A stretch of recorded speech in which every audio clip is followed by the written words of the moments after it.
What if you discovered that your perfect life was a meticulously crafted lie, orchestrated by those closest to you?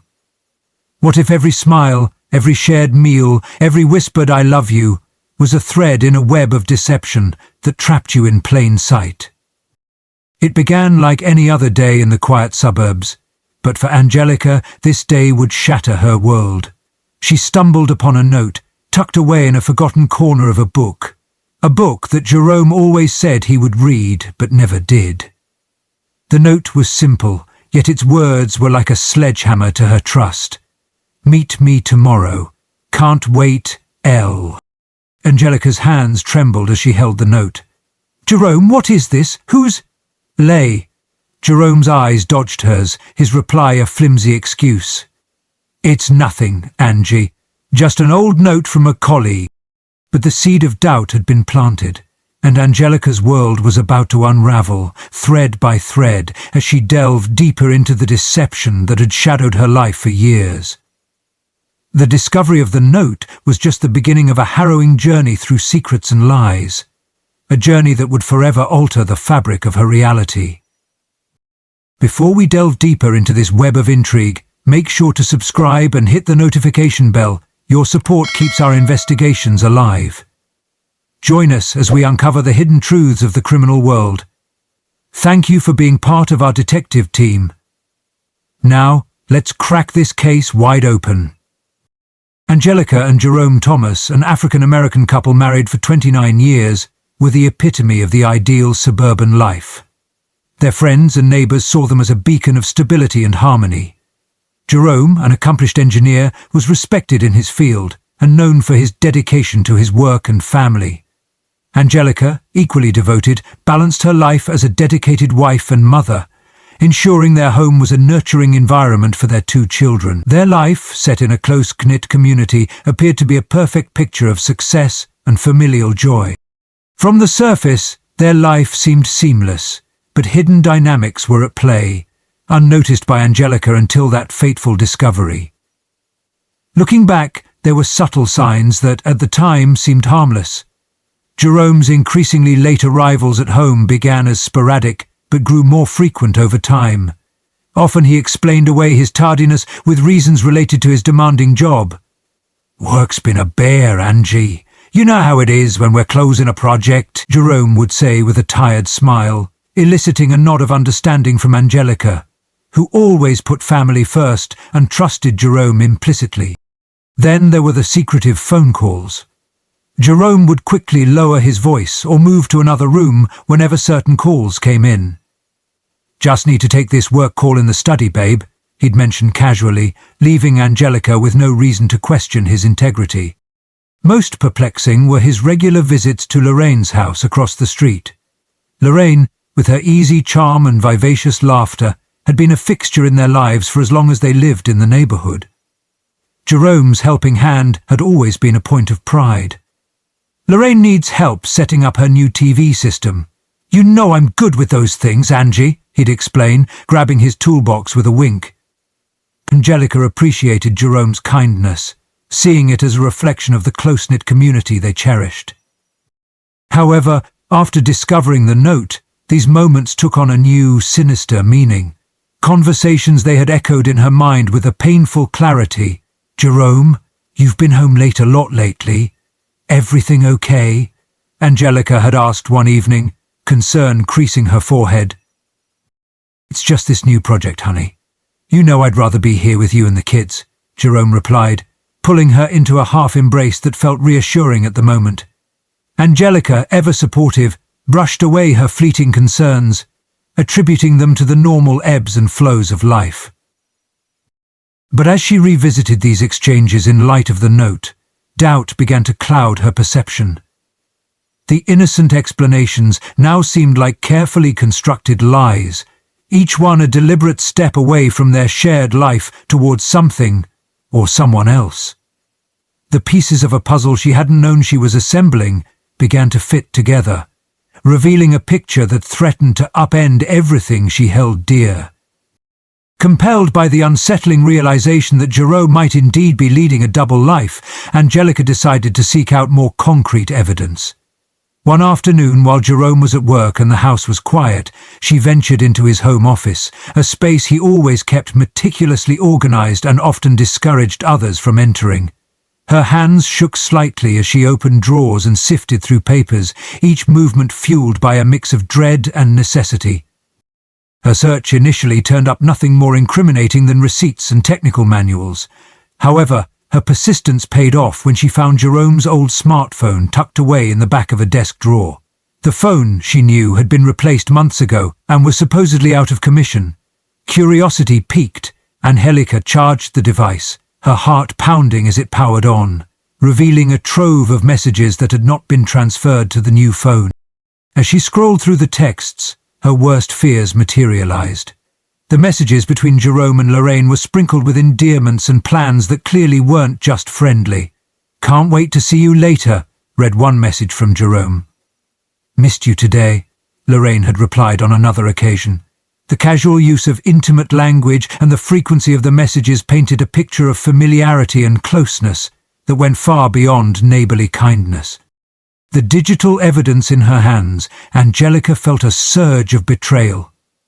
It was one thing to suspect, another to see the proof that her husband, the man she had loved and trusted for nearly 3 decades, was entangled in an emotional affair with a woman who had been a guest at their dinner table, who had laughed with them at countless barbecues.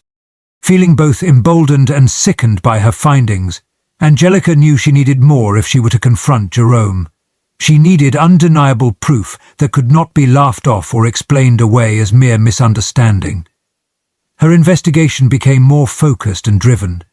She checked credit card statements for unusual expenses and monitored Jerome's comings and goings with a newfound scrutiny.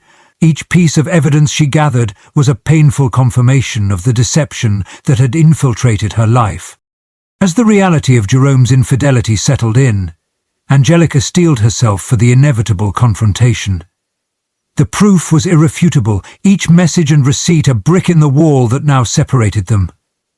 Her next steps would have to be calculated with care, but one thing was clear. Angelica could no longer ignore the truth of the life she thought she knew. As Angelica delved deeper into her investigation, she began to notice shifts in the neighborhood's dynamics that she had previously overlooked. Conversations with neighbors, once casual and unassuming, now revealed undercurrents of awareness about Jerome and Lorraine's relationship that Angelica had not acknowledged. During a neighborhood gathering, a seemingly innocuous comment from a nearby resident caught her attention. "Jerome and Lorraine sure make a great team, don't they? Always together at these events, helping each other out," the neighbor said, chuckling lightly. The statement, meant as a compliment, echoed uncomfortably in Angelica's ears. She smiled faintly, her mind racing as she reconsidered past interactions she had witnessed but not truly seen, and found. Another day, while watering the garden, Angelica overheard 2 neighbors conversing across the fence. "It's nice how Jerome helps Lorraine so much, especially since her husband left. But you think it's all just friendly, right?" one asked. "Oh, absolutely," replied the other, though the hesitation in their voice sowed seeds of doubt. These snippets of dialogue, once harmless and neighborly, now formed a pattern that was impossible for Angelica to ignore. Each remark, each shared glance at community events, added layers to the narrative she had refused to contemplate. That the closeness between Jerome and Lorraine was visible to everyone but her. Feeling both vindicated and isolated by these observations, Angelica realized the depth of the facade that had been maintained at her expense. The community, whether knowingly or not, had witnessed the evolution of this affair, discussing it in hushed tones, yet never confronting the truth openly. This newfound knowledge fueled Angelica's resolve to confront the situation head-on. The whispers and side glances at community gatherings, once innocuous, now underscored the dual life Jerome had been leading, a life that everyone seemed to know about except her. As the pieces fell into place, Angelica prepared herself mentally and emotionally for the confrontation that would soon unfold, armed with the truth that had been hiding in plain sight. Determined to gather undeniable evidence, Angelica intensified her investigation. She scoured through more of Jerome's personal effects, discovering romantic cards hidden in the back of his desk drawer. The cards were filled with heartfelt messages from Lorraine, talking about cherished moments and future plans together, which were too intimate to ignore. This tangible proof was a painful confirmation of the depth of the betrayal. Moreover, in Jerome's home office, Angelica found a hotel receipt for a weekend getaway that neither she nor the children knew about. The receipt bore both Jerome and Lorraine's names, marking it as a shared escape only a short drive from their town. This piece of evidence was the final confirmation she needed, solidifying her resolve to confront Jerome about his infidelity. With irrefutable evidence in hand, Angelica decided it was time to confront Lorraine directly. She approached her on a cool, breezy afternoon as Lorraine was tending to her garden. The conversation began with an uneasy calm as Angelica asked, "Lorraine, how long has this been going on with Jerome?" Caught off guard, Lorraine initially stumbled over her words, her face a mixture of shock and guilt. After a moment of tense silence, she finally admitted to the affair, her voice trembling. "It's been years, Angelica. I'm so sorry," she confessed, her eyes not daring to meet Angelica's stern gaze.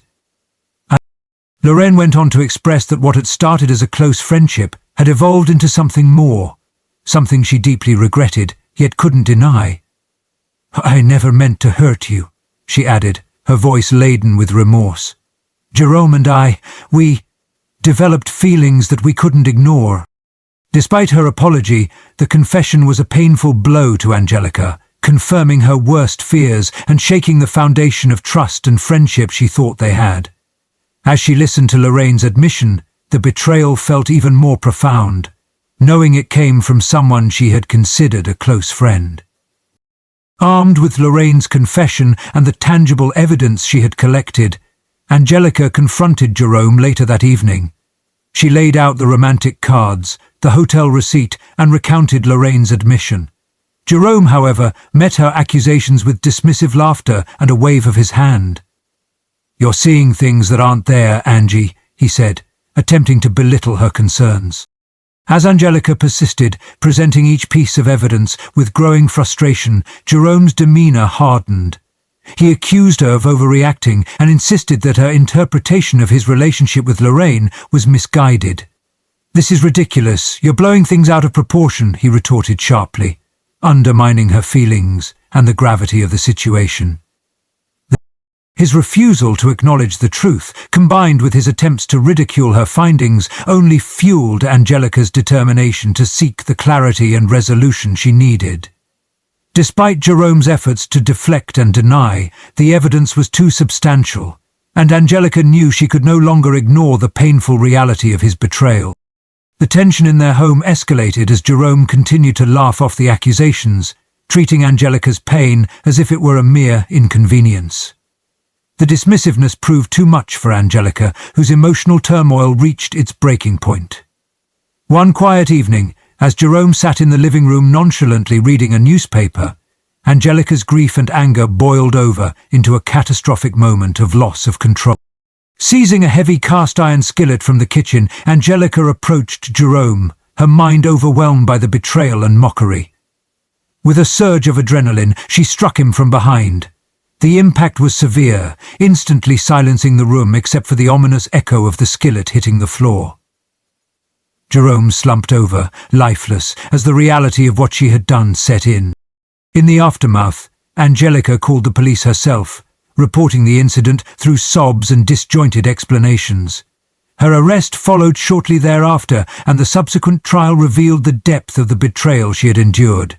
Despite her emotional plea and the context of her husband's infidelity, the court sentenced Angelica to 30 years in prison for the fatal attack. The incident sent shockwaves through their community, leaving neighbors and friends in a state of disbelief and division. Some sympathized with Angelica, understanding the profound impact of the betrayal, while others were horrified by the violence of her response. The once close-knit community found themselves grappling with mixed emotions, questioning both the hidden realities of personal relationships and the boundaries of justice and retribution. If you found out about a betrayal like Angelica's, how would you handle it? Share your thoughts in the comments below. Could you forgive someone who betrayed you deeply, or is some damage beyond forgiveness? Let's discuss. As Angelica was sentenced to 30 years, do you think justice was served, or was the punishment too harsh, considering her emotional turmoil? What's your verdict? Have you ever realized in hindsight that you missed crucial red flags in a situation? Tell us about it. How important is it to have people to turn to in times of crisis? Who do you rely on when things get tough? If you haven't already, please take a moment to subscribe to our channel and turn on the notification bell. Your support is crucial, as it helps us continue to bring you compelling stories filled with betrayal, deceit, and crime, just like the one you've heard today. Stay tuned for more deep dives into complex narratives that reveal the darker sides of human nature and the redemptive power of truth and resilience. Don't miss out on our upcoming episodes. Subscribe now and join us as we explore more intriguing and thought-provoking stories. Thank you for your support.